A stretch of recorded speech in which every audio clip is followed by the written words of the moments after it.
Oh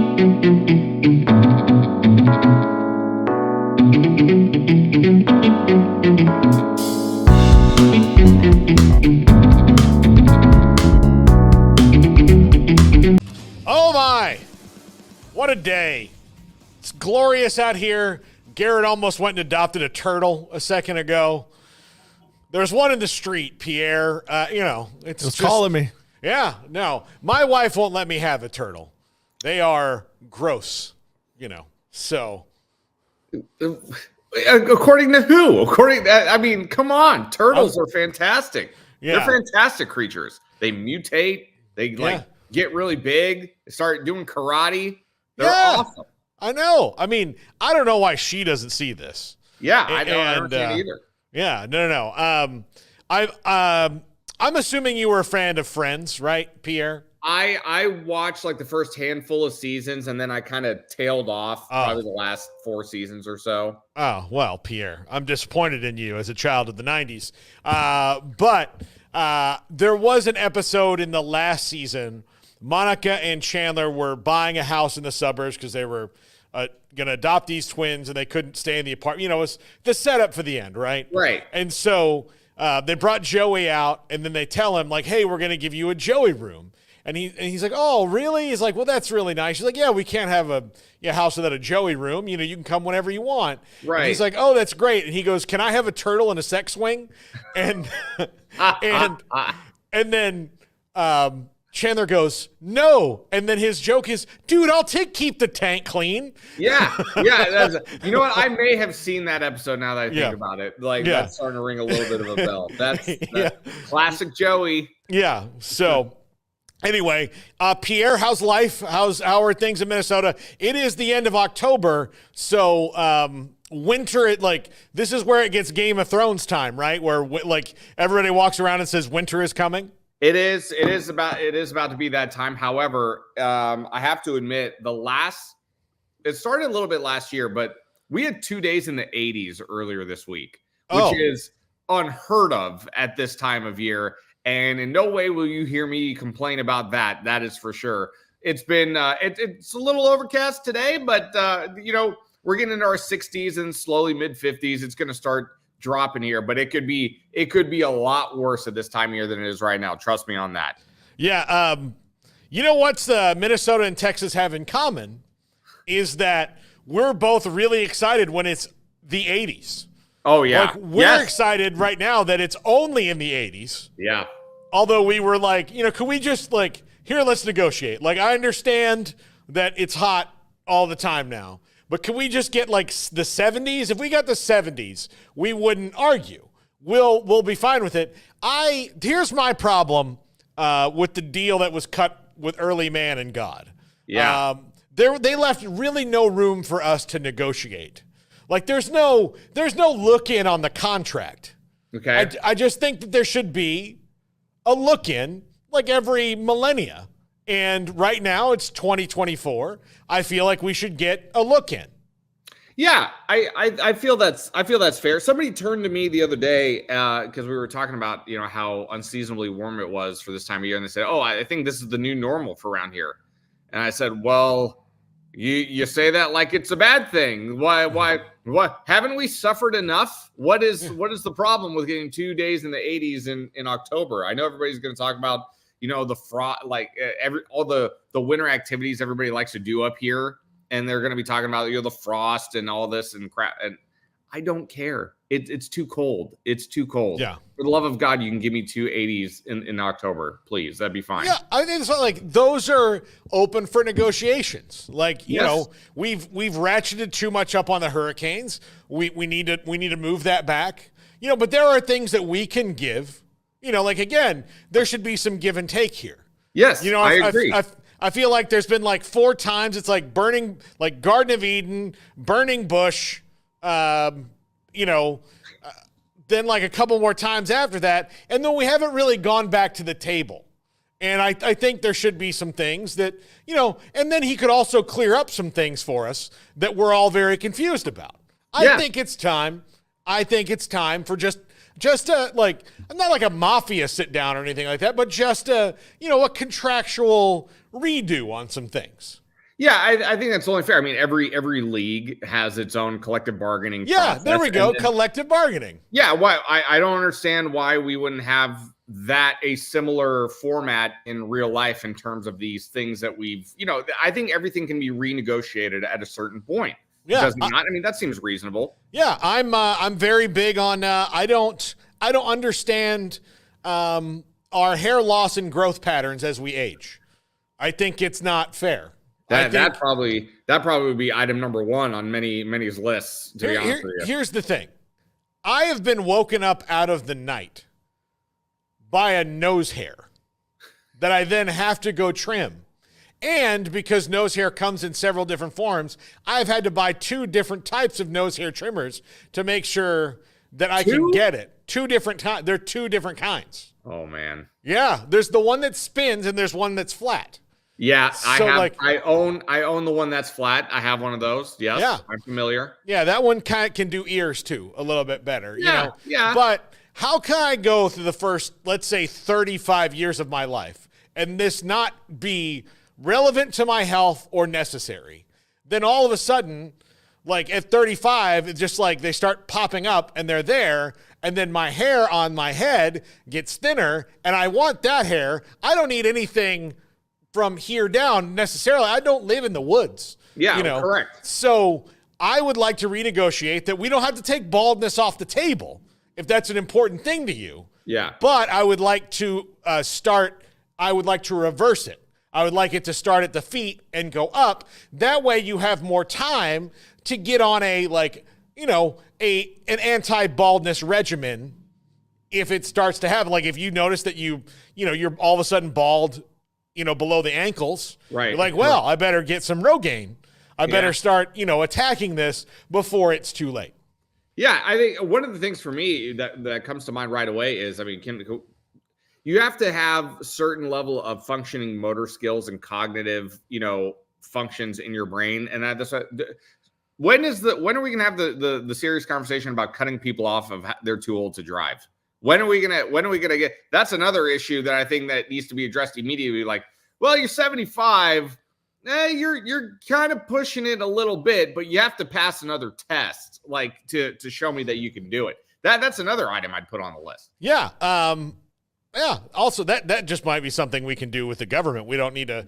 But if we did get God involved, then it would make it easier for the government thing. Wow. The Lord knows. The Lord knows. He knows what I'm about. He knows what really grinds my gears. So I feel like there's an unspoken, conversation that probably needs to be had with him about that. I think we absolutely need an age limit on politicians. Oh, well, no doubt. And there's no question. Yeah. There's no question. I mean, it's not just like the president, right? Like politicians in general. If you're sitting in Congress or on the Supreme Court and your team, like, please don't die. Like, well, sometimes it's time to, and you're like, oh, let's hold on to Senator Robert Byrd forever. And, poor Ruth Bader Ginsburg had to like crawl into the Supreme Court at 90 pounds. Right. To do things because, it's gotten so bad. Like, maybe like when you get to a certain age, you're just retired and you can go play golf and fish and do whatever you want to do. Go to the beach house. You've served the country enough. Let's just move you on. We don't need it. I can just tell you that my experience with my grandparents, my parents, any kind of senior citizen friends in my life, that when they hit 70, like, that's when you're like, you know what? You guys got to relax. Yeah. Like, got to relax, enjoy it, find a hobby that fulfills you, all of those things. But, do I really want a 70-year-old who's done so much for us already in their life having the nuclear codes? I don't. No. I don't. Not a good idea. No. Not a good idea. No, I just don't. Like, I think that, look, there are people that are too young to be president. You're too old. We need a nice middle ground. Yes. Like, I don't want a 28-year-old being president. No. I really don't. I would have thought I could have done it at 28, and I consider myself a pretty intelligent person. But now at 44, I'm like, oh, I'm glad that guy wasn't in charge. I'm pretty sure you knew me at 28. I moved to Waco when I was 27. So I turned 28 my first year in Waco. So nobody wants that. Pierre, I would vote for you today. Would you? I would vote for you today. I would not vote for you at 28. No, that's probably I don't think I would vote for myself at 28 either, to be fair. Yeah, I think no, I that's wouldn't. probably a good idea. I wouldn't have done that. No. You know, No, there's no something I would reason. There's well, and I'll leave it at that. There were plenty of reasons, but we don't need to get into those reasons. No. Look, I don't need my president, like, you know, thinking like, could I pull off going to this college party? I think I can pull it off. And then having a week of depression because guess what? They figured you out. Yeah. That's that. Life comes at you fast in that situation, and then again, if you're in charge and something like that happens, and you have access to those said codes you just mentioned, you could do something rash. Yeah, we don't want anybody to do anything rash off the just off the top of their head. Now, like I remember, it happened to me when I was younger. I was like 25, I think 26 when I went to my last like college party, and I was dating a girl who was she was 21, I was 26, like. Yeah. I mean, that's not that weird. No. But like when we would go and like hang out with her friends, like even then, I would be like, look, I got the morning shift tomorrow. I got to go. And they'd be like, oh yeah, the old guy. Yeah. I'm 26. Yeah. Like I'm in my prime. like everything's great. Like, you know, nothing hurts. Like everything's fine. Yeah. Come on. They don't. I only get to pee in the night when I've had beer. Like, it's fine. and now if I have 2 glasses of wine and I have to go to work the next day, boy, I'm going to pay for that in the morning. Yeah. I'm going to pay for that. The body just doesn't react the same way. No, absolutely not. Pierre, I want to talk a couple things. We're going to talk NFL in a little while. I want to talk a couple things with you today. But first off, we're at the point now, kind of past the midway point of the college season. And this is where I did this earlier this week with Jack. Like, here's what I was wrong about. But I would like to go about with you because, and I think this is interesting. You're not a guy who changes his mind a lot. But when you change your mind, you've come to it through very measured, thought. Like you're not you're very a difficult guy to convince about things, which I respect about you. You stick to your guns. And so I thought you would be the one to kind of have this topic with, which would be, who have we changed our minds about since the season started? Maybe that we didn't have definitive opinions on, but who have we changed our minds about? In a good way or a bad way? Both. Any way. Okay. Yeah. Any way you want. There are 2 teams that jump to my, and 3 teams really. There's one for sure I want to go all in on, but I'll save that for the end. After LSU lost to USC in the opening week of the season, I think I was on this very show and Garrett and I were discussing, Brian Kelly and whether or not this was the right fit for this program moving forward. I'm still not convinced that this team is all the way back. And I'm a little gun shy about jumping board on them. But they're starting to, round into form a little bit here. The same thing can be said about Notre Dame. Yeah, they lost to Northern Illinois. Before the season started, I had my overrated team, which was Notre Dame, and I had the team that I loved, which was Oregon. And, I'm like you said, it's very hard for me to change my mind. I'm very gun shy to jump back on LSU and jump back on Notre Dame. Not that I was ever on Notre Dame to begin with, but to really kind of give Notre Dame credit for bouncing back from that loss and getting to the point to where they are right now. I know they have a big game against Navy coming up this weekend, but those 2 teams, right, in terms of in a bad way, those are the 2 teams that kind of jump to mind for me personally of how I was feeling just a number of weeks ago. Yeah. Notre Dame, you at the very beginning, like when we picked teams that were going to fall out of the top 25, I'm going to give you a stat in a second so you understand my true pain. Yeah. By the way, we both picked you picked Notre Dame. You said you didn't really think that they were going to be that great. Defensively, they're fantastic. Mike Denbrock has figured out how to use Riley Leonard the right way. This week against Navy is going to be a really awesome game, I think. It's going to be very interesting.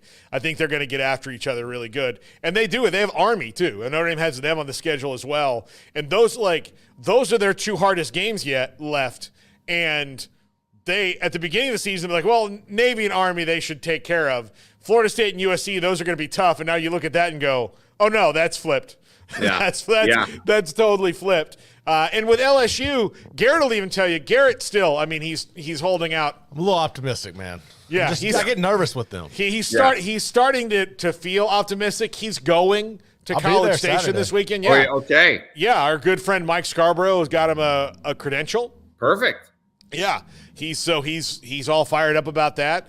Garrett, have you been to Kyle Field for anything before? This will be my third trip to Kyle Field. I went to the spring game a few years back, and then I watched them play Northwestern Louisiana or something. This will be my first real college football experience, honestly. Yeah, this will be the one. It's a blackout there, and LSU's wearing the all white, so it's going down. Oh man, I can't wait. By the way, I will be attending my first 2 Baylor games of the season this week and next week. So there we go. Seriously? I'm addicted to YouTube TV on Saturdays. Yeah. And we had now that our parent company, Signum 365, we have 6 people at the game. So it's not like I proved it last year. I was only there for 3 games last year. And, our work got done. And Garrett and I got to watch way more games. A lot. And then now this year, I have YouTube TV, which you can put 4 games on at once. You can quad it up. And it is, look, I would never do heroin. I've seen the results of heroin, right? Yeah, it's not good. But if this is what heroin is like to those people, I understand now, maybe a little bit more, because my gosh, I love it. This is a much healthier addiction for you. Much Oh, healthier. yeah. No, I love it.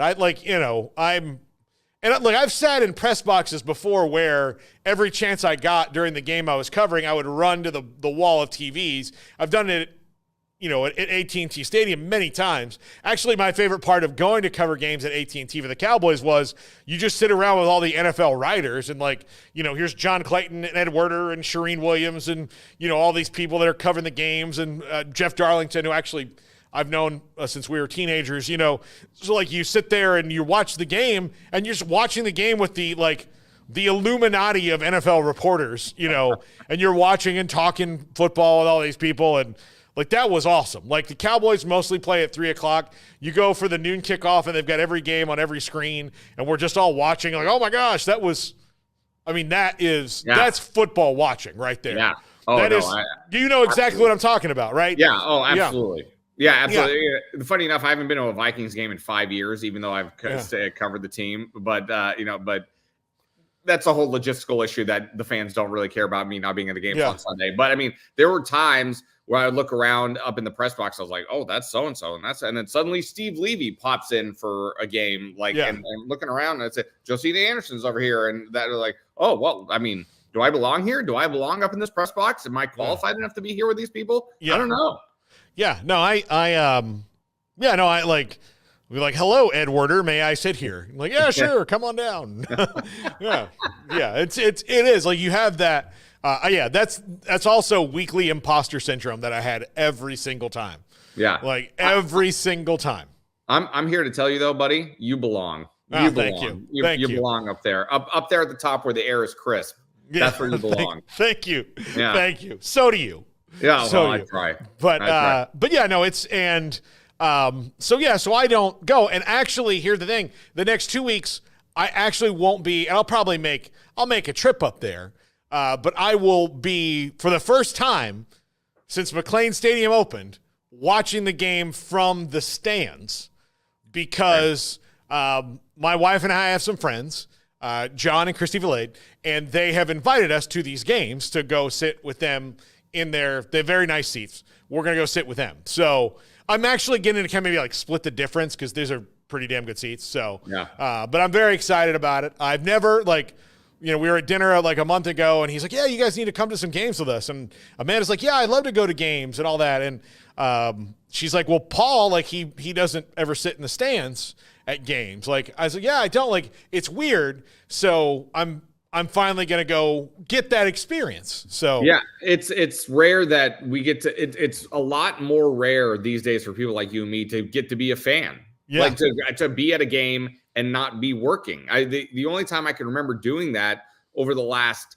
couple of years really was a random Minnesota Wild San Jose Sharks game back in March. I got to put the Sharks sweater on, got to have fun in the sand. But I paid my own way, obviously. Yeah. But in terms of that's a rarity for us these days, me and you. Yeah, no, it is. It is. And sometimes you go to the stands as a fan, not in the stadium you go to. Now, look, when SMU played FSU, I got credentialed so I could go up and meet the people at SMU and some of the FSU people media-wise, but Right. I was like, I was not going to work that game. Yeah.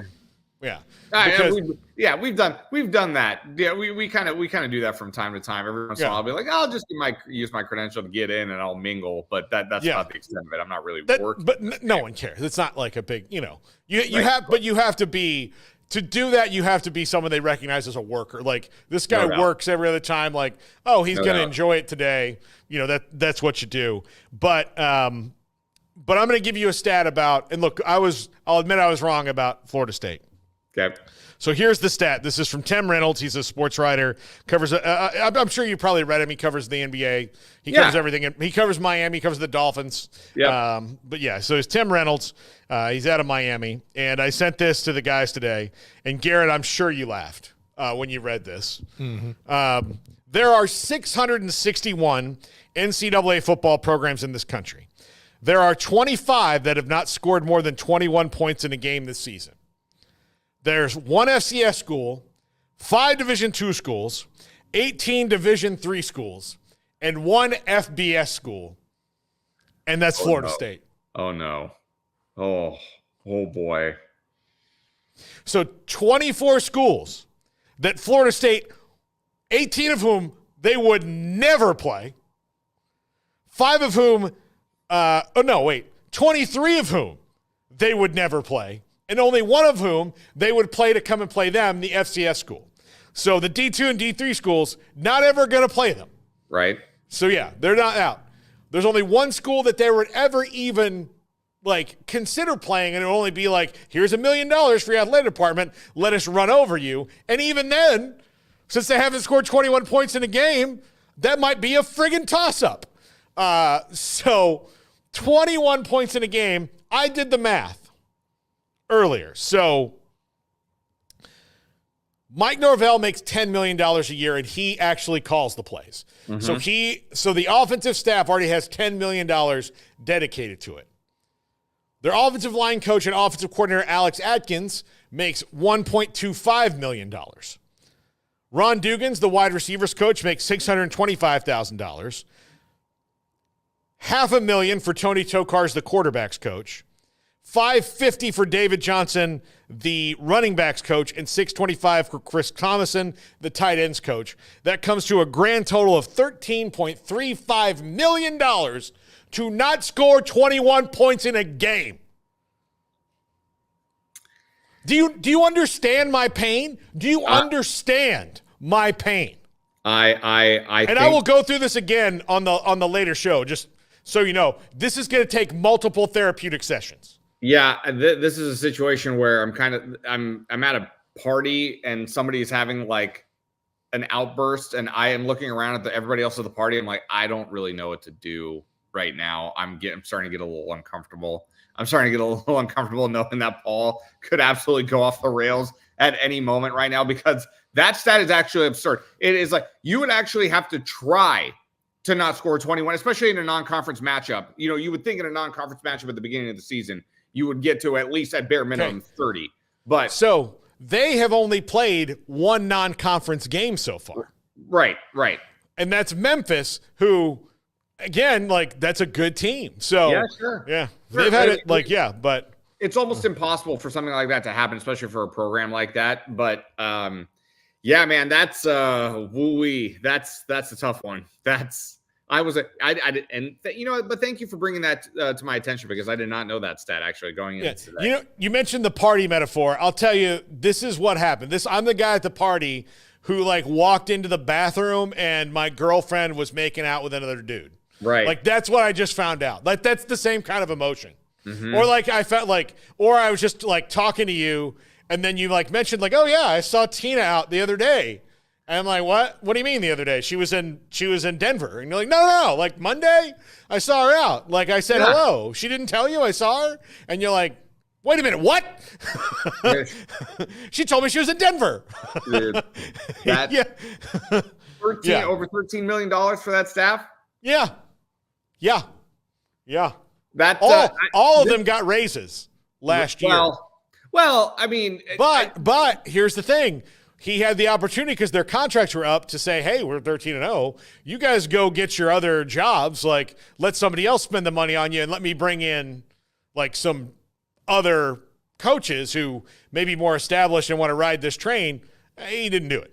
So, given the way the season ended last year for them, though, I think when you headed into this season, I don't think anybody would have fought you on that, or fought the decision to give those guys races with the way the season ended last year. I don't know if anyone could have foreseen what has transpired this season with Florida State. I certainly did not. It is honestly the most baffling story in college football this year to me. It really, out of all the teams that have done well, surprises, disappointments, Florida State's fall from grace is, in my opinion, the most shocking story of college football this season, in my opinion. Yeah. Like, if they weren't going to be as good, that's one thing, Right. And now to go on teams I've also changed my mind about, I've changed my mind quite a bit about a lot of teams in the SEC. Mm-hmm. Ole Miss is one I've changed my mind about. I thought they were going to be loaded for bear, and losing to LSU is one thing. Losing to Kentucky, a team that also struggles to score 21 most weeks. They don't have a great offense. Liam Cohen is now with the Bucks and doing a pretty dang good job with Baker Mayfield there, in spite of the fact they lost the other night, I know. But like, if you look around the SEC, I'm not impressed with – I haven't been impressed with Missouri yet. I have been impressed with Texas. Tennessee's offense is wonky. Carson Beck is not as good as advertised. LSU and A&M are actually better than I thought they would be, and they play this weekend, obviously. Alabama's worse than I thought they would be. I thought they'd be able to maybe maintain a little bit. I thought this was coming next year because, Milroe's so good and all these other things, but they have other problems, particularly their defense. But I don't think I was wrong about Florida, but their schedule, at least to this point, has actually worked out a little better for them, where they've won some of the games I thought they would lose. Although I think the hammer's coming in the next few weeks. They got to go to Texas, and all that. But Billy Napier's kept his head above water. But of all those teams, Ole Miss is the one I think I'm most disappointed in, because this was the if not now when year, for that. And if you look at right now, they're 5-2, which is not bad. They scored 290 points. They've given up 74. But if you look at the most critical games, that's when they've given up most of those points. And most of those, big blowouts for their defense were in the early part of the year, where their non-conference schedule was very weak. They played Furman, Middle Tennessee, Wake Forest, and Georgia Southern before they got going, and gave up a grand total of 22 points in that. And then since then, the 27-3 against South Carolina, that was a nice win, but losing 20-17 to Kentucky and then losing at LSU, they just haven't looked like they're a playoff team to me. Yeah, and they were certainly on my consideration, in terms of the list that we were talking about here, and I don't think you're wrong in your assessment of them at all. The other team for me that I was holding off on, and this was a team you and I discussed this last week when we were talking about this team. Indiana has gone from that's cute, that's a cute little team over there. Isn't that a cool story? So now you have my attention, because last week, even though I didn't come out and say that I thought Nebraska would win the game, I kind of felt like Nebraska would come out and win the game against Indiana.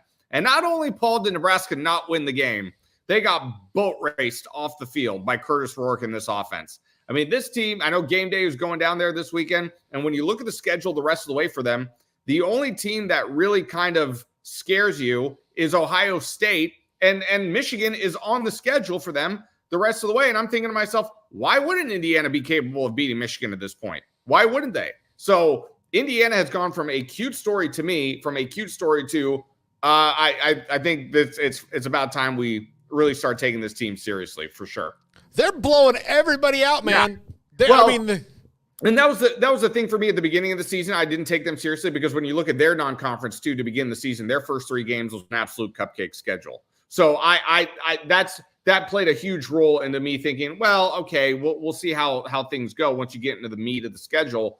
but they have been consistent in the way that they have just rolled past teams week in and week out. Yeah, absolutely. Absolutely. And again, I've changed my opinion about Army and Navy both, just because they're like throwing the ball a little bit more, and they're like their offensive defensive lines are really good. And I would be so terrified if it does come out that one of those teams winds up as the highest ranked G5 team, which I still think might be a little bit hard for them. But the thing is that they have to play each other, and they might have to play each other twice, in a row, which if that's the case, then that's going to be bananas. Yes. But they do have to play each other, and then they'd be in the playoff. Now you have maybe a little bit more time, but they would be the 12th seed. If I was the 5th seed, I'd be like, of all the people, So, and here's the other thing that's crazy about that, and then we'll move on to the next topic after the break. But here's what's crazy. So right now, your options for that 12th seed, the highest ranked group of 5 team, which will more than likely be the 12th seed. Like, I doubt they're going to get 11 or 10 or something like that. They'll be the 12th seed, are the Heisman Trophy frontrunner and Army and Navy, who nobody likes playing because of having to teach people, a veer or a triple option or whatever offense. That's the name of this show. But having to teach those offenses in a week or 10 days when none of them know those blocking concepts, know any of that motion, it's all over the place. It's so different than anything they've ever played. You kind of go to your kid who's at the smallest high school with like, please tell me you guys ran the wing T. Like, nope, we even ran the spread. Damn it. Like, you're from Pig's Knuckle, Arkansas. How did you run the spread? Power eye, anything? Wishbone?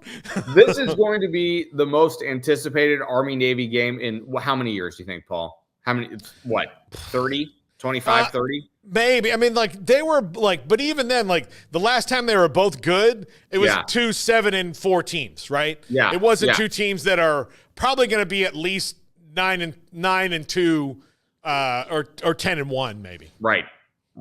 I can't wait for it. I know I'll be watching. That's for sure. Yeah. Here's the thing. I love that the powers that be in the playoff were like, well, we don't want to move the Army-Navy weekend. That's sacrosanct. We can't mess with that. And like, well, what if they're good enough to be in the conference championship game against each other the week before? And they're like, that'll never happen. Come on. What are you talking about? Oh, gosh. Whoa, come on. Look at this guy. He's got jokes. He's got jokes. You're exactly right. That is exactly what I would imagine would take place. You're not wrong by one inch. Like later on at dinner, they're like, do you remember when Carl said that thing about Army and Navy? Oh my God. Get Carl a couple beers on me. That was hilarious. He made the day. Oh. I couldn't agree more. Could not agree more. Carl just sending the top 25 this week going, oh, I'm not such a jokester now, am I? Oh yeah. Oh, absolutely. Yeah, keep putting those beers on his tab, please. Yeah, absolutely.